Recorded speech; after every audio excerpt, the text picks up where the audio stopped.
guys, aku Jediza, mahasiswa Fakultas Hukum Untar, dan sekarang aku masih menempuh pendidikan di semester 5. Kali ini aku mau bahas kasus hukum yang udah lama banget terjadi, dan aku juga mau analisis dari sisi kriminologi. Kasus yang aku mau bahas kali ini yaitu kasusnya Jessica Kumala Wongso dan Mirna Salihin. Kasus ini bermula dari Jessica Kumala Wongso yang pulang dari Australia ingin bertemu teman-temannya. Akhirnya dia janjian dengan dua temannya yang bernama Hani dan Mirna Salihin. Mereka janjian di Grand Indonesia di Cafe Olivier. Jessica terlihat datang 2 jam lebih awal. Dia akhirnya memesan kopi Vietnam dan 2 koktail. Di situ terdapat keterangan juga bahwa katanya temannya meminta pesan duluan aja. Akhirnya dia pesan duluan. Dia juga terlihat membawa paper bag oleh-oleh dari Australia. Setelah itu, dia akhirnya menuju meja 54 di kafe tersebut dan duduklah di situ. Terlihat juga di CCTV bahwa Jessica ini naruh paper bagnya di meja untuk menutupi kopi-kopi tersebut. Nah, setelah itu, barulah jam 4 sore, Mirna dan Hani datang barengan.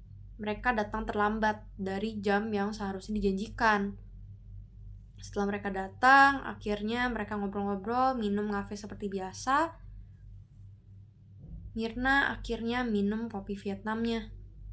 Tapi entah kenapa pas dia minum, rasanya kok gak enak. Dan lidahnya juga kerasanya gak enak. Akhirnya barulah terjadi kejang-kejang dan terlihat juga keluar buih dari mulutnya. Setelah itu akhirnya dibawalah dia ke RS Abdi Waluyo, namun sayangnya nyawanya tidak selamat.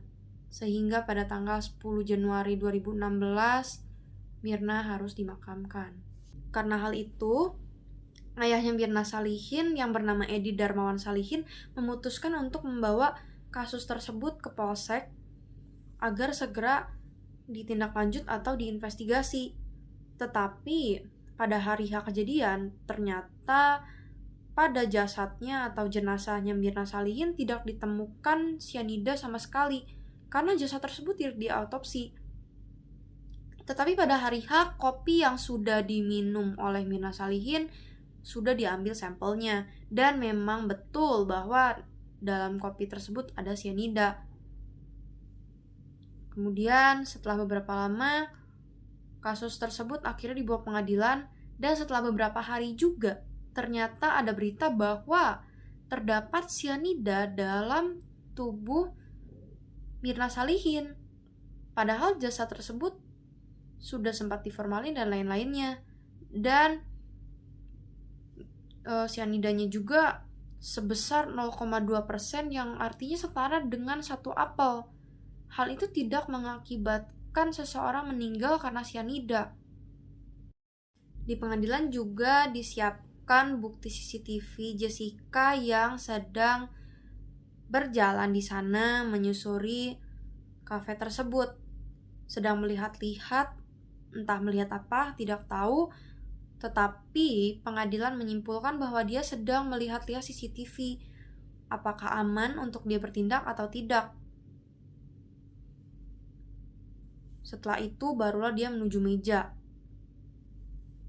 Setelah kopinya datang, dia memain-mainkan oleh-olehnya, goodie bag yang akan diberikan ke Mirna dan Hani. Dan hal yang aneh bagi orang-orang di sana adalah Jessica ini menaruh tas-tasnya di meja sehingga menutupi kopi-kopi tersebut. Jadi tidak bisa terlihat Jessica ini sedang apa dengan kopinya. Apakah dia memasukkan obat ke sana atau racun atau tidak. Jadi tidak ada kejelasan. Tidak terlihat juga Jessica ini benar gak membunuh, memasukkan sesuatu ke sana. Tetapi ada bukti lain juga yang memungkinkan apakah dia ini benar memasukkan sianida atau tidak. seperti menggaruk celananya. Karena cyanida ini ternyata memiliki efek yang membuat kulit gatal.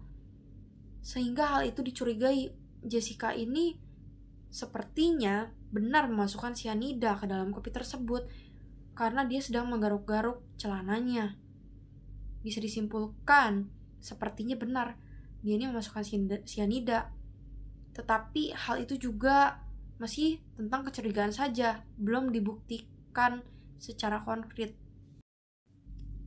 Dalam pengadilan juga terdapat satu sesi yang menarik, yaitu sesi pakar ekspresi yang membaca mimik wajah seseorang atau ekspresi seseorang untuk menentukan apakah seseorang itu benar melakukan hal tersebut atau tidak. Hal ini juga dilakukan kepada Jessica Wongso untuk menentukan apakah dia benar pembunuh atau bukan. Hal ini juga sangat berhubungan dengan kriminologi, karena kriminologi juga mengamati isu-isu tersebut atau masalah tersebut dari motif seorang pembunuh. Salah satunya ada juga teori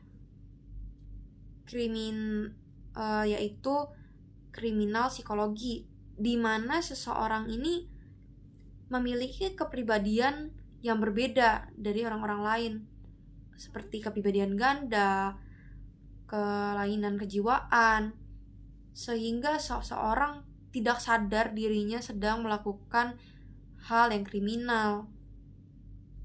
Kemudian teori kedua yaitu teorinya Lombroso. Di situ menjelaskan bahwa otak psikopat ini memang berbeda dengan orang-orang biasanya. Dia kurang empati, sehingga mungkin saat membunuh seseorang atau terjadi hal-hal kriminal, hal-hal lainnya, mereka tidak memiliki empati. Mereka santai aja atau senyum, dan bisa jadi juga impulsif.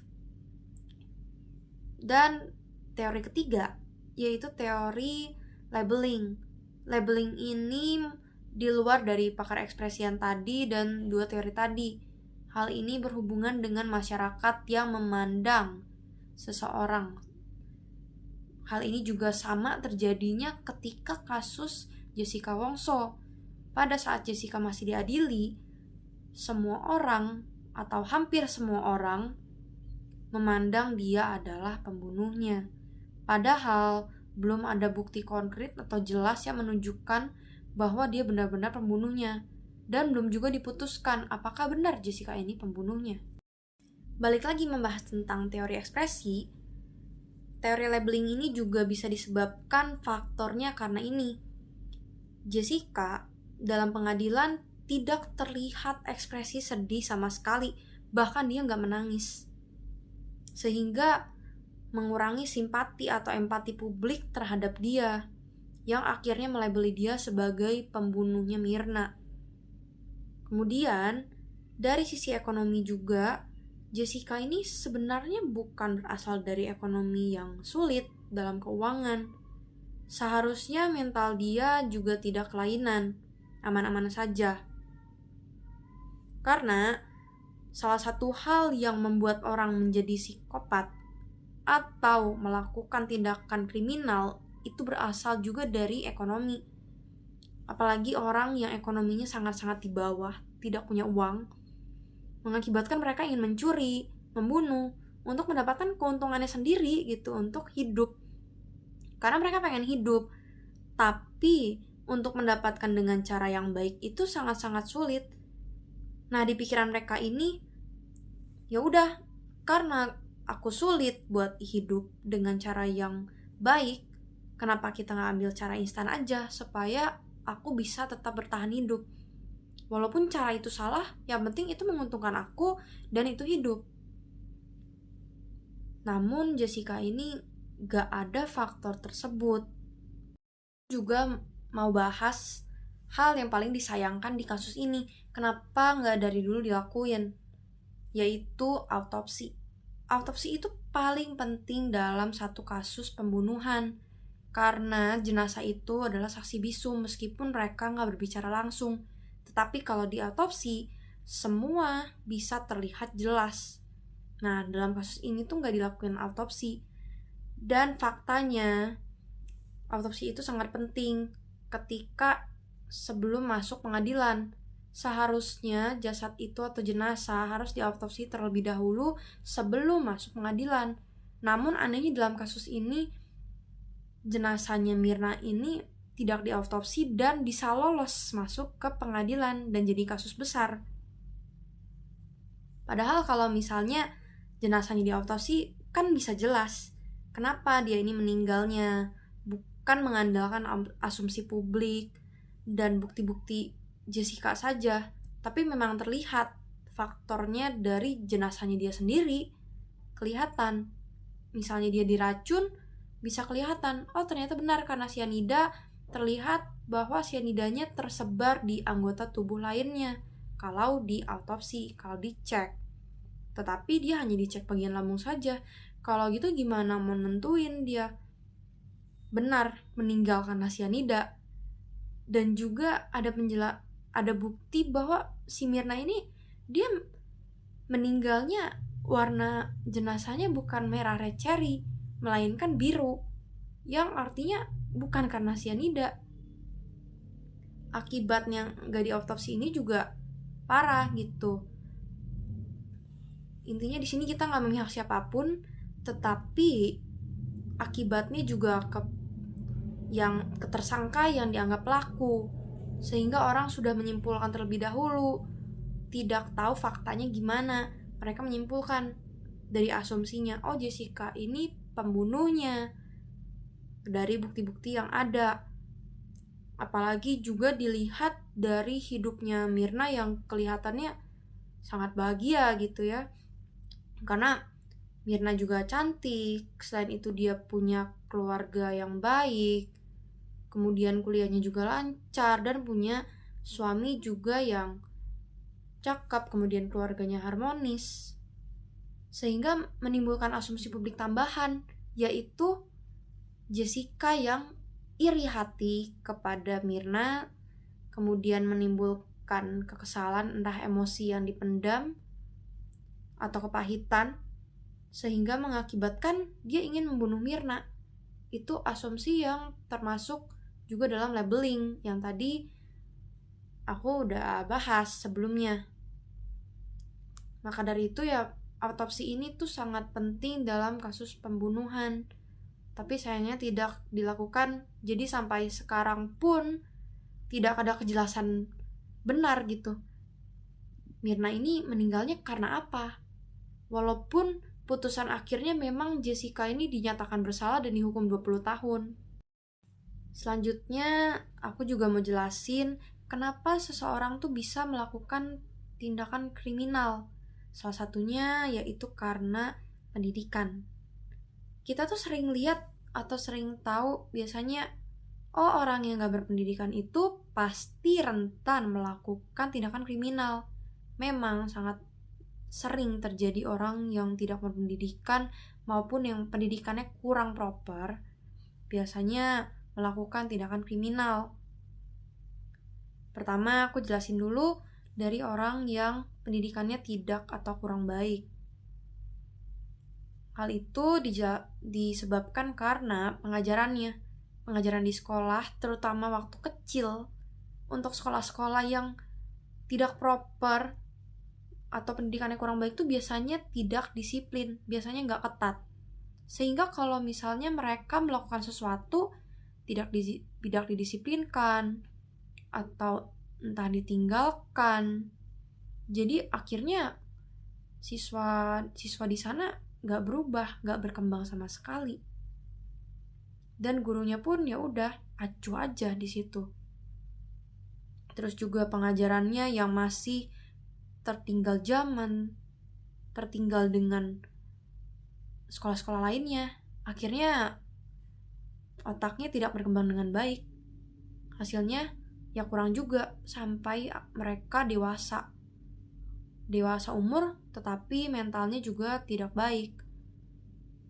Gitu. Makanya kenapa orang-orang yang kurang berpendidikan biasanya sering melakukan kejahatan. Karena mereka gak tahu mana yang benar. Mereka nggak diajarkan dari kecil harus kayak gimana. Selanjutnya, untuk orang yang berpendidikan. Untuk orang yang berpendidikan seperti Jessica Wongso ini, biasanya bisa lebih pintar membuat strategi. Walaupun kita berpendidikan, bisa bertutur kata yang rapi seperti Jessica, ada juga kemungkinan untuk melakukan tindakan kriminal. Salah satunya yang pertama, bisa iri hati atau cita-cita yang tidak tercapai. Semakin tinggi pendidikan, semakin berat juga tantangan. Semakin berat tekanannya juga. Karena tekanan yang berat, kita juga makin sulit untuk mencapai impian tersebut atau cita-cita tersebut. Dan kalau nggak tercapai, akhirnya sekali jatuh, langsung jatuh sejatuh-jatuhnya. Dan bisa menimbulkan rasa iri, apalagi termasuk orang terdekat.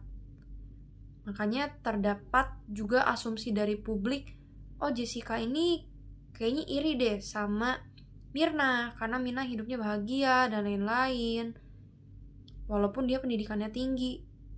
Terus juga kenapa Jessica ini bisa dianggap sebagai pelaku kriminal walaupun dia berpendidikan, karena mungkin aja dia nggak kelihatan strateginya nih. Oh, karena nggak ada bukti, akhirnya dia nggak dianggap pembunuh. Bisa jadi begitu. Itulah sebabnya orang bisa mengasumsikan hal tersebut gitu ke Jessica, walaupun memang belum tahu apakah Jessica ini membunuh atau tidak. Ya, segitu aja pembahasan dari aku tentang kasus Jessica Myrna. Menurut kalian, Jessica ini benar pembunuhnya Myrna atau bukan? Walaupun dia udah diputuskan bersalah dan sekarang udah bebas juga, gimana menurut kalian? Thanks for watching.